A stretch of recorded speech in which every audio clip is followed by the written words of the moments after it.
ખાવા પીવાની જે જગ્યા ફેમસ હોય ત્યાં તો આખું ગામ ખાવા જાય, પણ એવી જગ્યા જ્યાં ખાવા પીવાનું હદભર સારું મળે પણ ગામમાં કોઈને ખબર જ નથી. આજે આપણે એની વાત કરીએ. જ્યારે હું રાજકોટમાં નવો રહેવા આવ્યો ને ત્યારે હું આ દાદા પાસે દાબેલી ખાવા આવ્યો હતો. એના બે કારણ છે. કેમ કે અહીંયા દાદા એટલી ચોખ્ખાઈ રાખે છે અને એનો મસાલો હોય ઘરેથી બનાવીને લઈ આવે, એટલો મસ્ત અને એટલું ટેસ્ટી હોય છે ને એની હું તમને વાત કરવી. દાદા એટલું પ્રેમપૂર્વક એટલી ચોખ્ખાઈ સાથે તમે જમાડો છો લોકોને, એનું કારણ શું?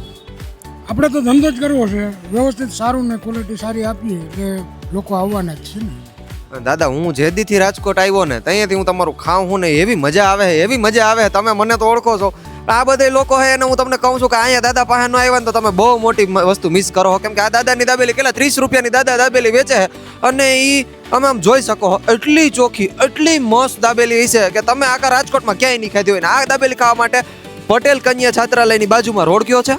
આપણે ધોળકિયા સ્કૂલ વાળો જે રોડ છે ત્યાં તમને દાદા જોવા મળશે અને દરરોજ આ દાદા